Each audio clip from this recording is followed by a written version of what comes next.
So there appears to have been and continues to be a large revolution in Tunisia.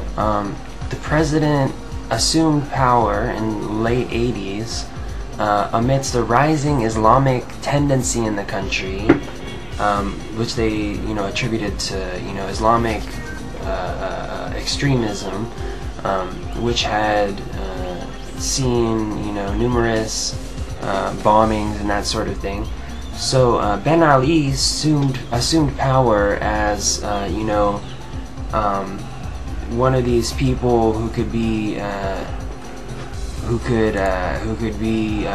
trusted, quote unquote, by the Western-backed elite dictators of the world, that he wouldn't allow for the quote unquote religious tendency to rise in the country and for Islam to take over. There's many reasons for this, none of the least being that Tunisia is not so far from Israel, and they have everything to lose. Israel has everything to lose by having a well-liked Muslim leader in the area, as opposed to despots who respond only to the will of capitalism and corporatism. So, as I said, this is really an amazing story. What happened is that I was reading a story here on CNN about how a fruit seller, a 26-year-old Tunisian man by the name of Al-Bouazizi,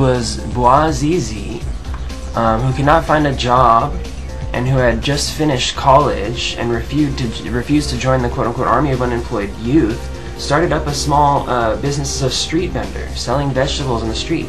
And apparently the police or something came and smashed up his store because he didn't have the right permit, quote unquote, or whatever. And so this caused him to go and light himself on fire in front of a government building. And apparently him doing that, lighting himself on fire in front of a government building, was the cause for several large violent demonstrations, it says here, which followed in the Sidi Bouzid region. So he was, something which just pushed the movement, the momentum over the edge in that country, because it was already building, like it's building around the whole world.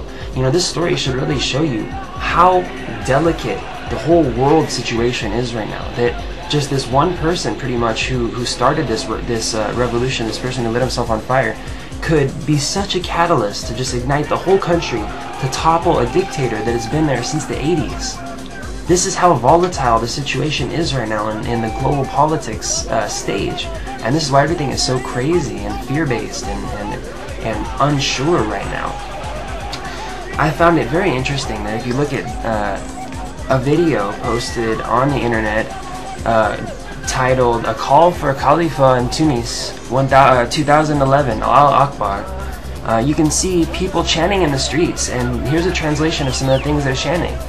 Accounting Ben Ali in particular and the Arab rulers in general for their oppression, silence over Israel, and service of America. 2. Chant, no recourse, no recourse, Khalifah's only solution. 3. Before the march begins, the speaker reminds people that Rasulullah instructed us not to cut trees and that the property of Muslims is inviolable. The placards in the front of the march read, no to democracy, no to capitalism, yes to Islamic Khalifah.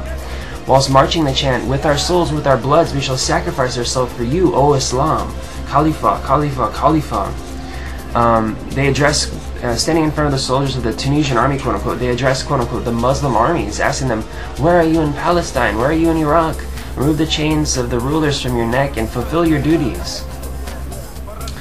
Quite gung-ho, to say the least. It seems like these tendencies have been latent in that country, in the Arab world for a long time. It's just too bad that they're directed, towards America, because this is really not about America. This is about a group of elites who are, destroying the whole world.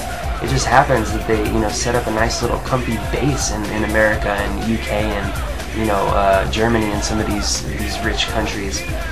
If it would have been another rich country like Russia, it would have been there, and I'm sure there's a lot of corruption there too. It's not to say that it's quote unquote America that's to blame Tunisia. So don't direct it at us. We're on your side here. The American people are rooting for you just as much as any other country right now. This is really exciting, you know.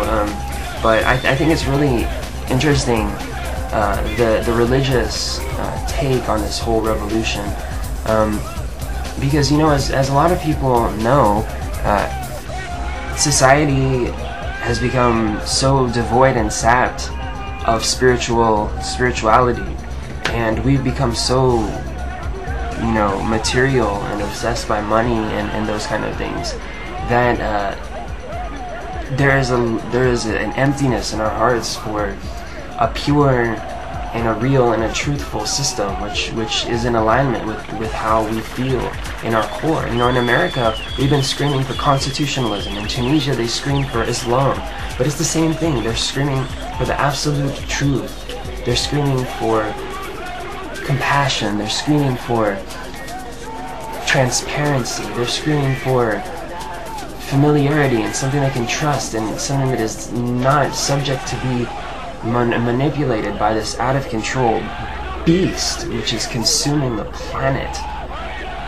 You know, it is incredibly exciting to see these Muslims rising up against this oppressive regime. You know, I hope that it continues, and that they really get an honest religious government there, and they can continue to do what they want. So this is a developing story.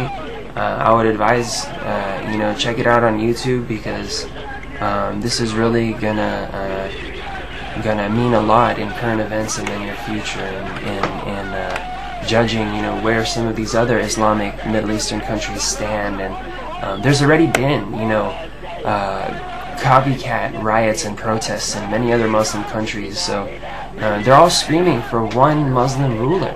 They're screaming for the ancient, you know, benevolent religious kings of yesteryear.